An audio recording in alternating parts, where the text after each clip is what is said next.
রাজ্যে প্রধানমন্ত্রী আবাস যোজনা বাস্তবায়নে বড় পদক্ষেপ গ্রহণ করল প্রশাসন। আবাস যোজনার সুবিধা যাতে শুধুমাত্র প্রকৃত ও যোগ্য উপভোক্তাদের কাছেই পৌঁছায়, সেই লক্ষ্য সামনে রেখে ৩০ লক্ষেরও বেশি আবেদন যাচাইয়ের কাজ শুরু হয়েছে। রাজ্য সরকারের দাবি, প্রকল্পের স্বচ্ছতা বজায় রাখতে এবং কোনো ধরনের অনিয়ম বা দুর্নীতি রুখতে এই বিশেষ যাচাই প্রক্রিয়া চালু করা হয়েছে। প্রশাসন সূত্রে খবর, আবেদনকারীদের জমা দেওয়া তথ্য, পারিবারিক আর্থিক অবস্থা, বসবাসের পরিস্থিতি এবং প্রকল্পের নির্ধারিত যোগ্যতার মানদণ্ড খতিয়ে দেখা হচ্ছে।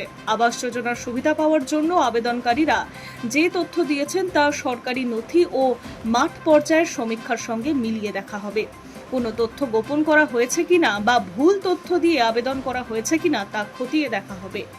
রাজ্যে রাজনৈতিক পালাবদলের পর থেকেই দুর্নীতির বিরুদ্ধে কঠোর অবস্থান নেওয়ার বার্তা দিয়েছে নতুন সরকার। মুখ্যমন্ত্রী শুভেন্দু অধিকারী একাধিকবার জানিয়েছেন, সরকারি প্রকল্পের সুবিধা বন্টনের ক্ষেত্রে কোনো রকমের অনিয়ম বরদাস্ত করা হবে না। বিশেষ করে আবাস যোজনার মতো গুরুত্বপূর্ণ প্রকল্পে যাতে অযোগ্য ব্যক্তি সুবিধা না পান এবং প্রকৃত দরিদ্র পরিবারগুলি সরকারি সহায়তা পায়, তার উপরে বিশেষ জোর দেওয়া হচ্ছে।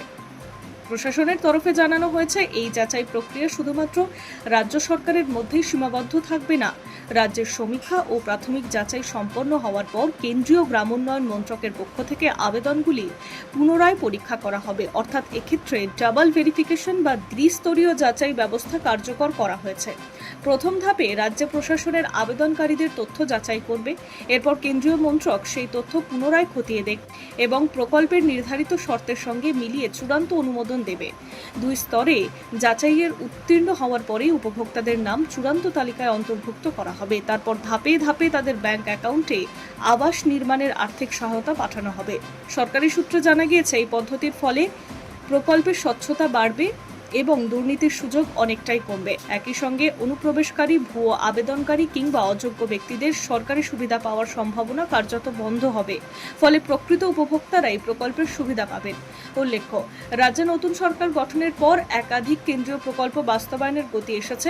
আয়ুষ্মান ভারত, বিভিন্ন গ্রামীণ উন্নয়ন প্রকল্প এবং প্রধানমন্ত্রী আবাস যোজনার মতো প্রকল্পগুলির সুবিধা এখন বৃহৎ সংখ্যক মানুষের কাছে পৌঁছে দেওয়ার উদ্যোগ নেওয়া হয়েছে। প্রশাসনের আশা, চলমান যাচাই প্রক্রিয়া দ্রুত শেষ হলে আবাস যোজনার চূড়ান্ত উপভোক্তা তালিকা প্রকাশ করা সম্ভব হবে।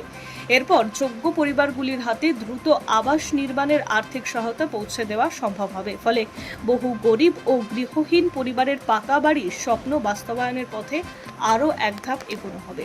Hi News network.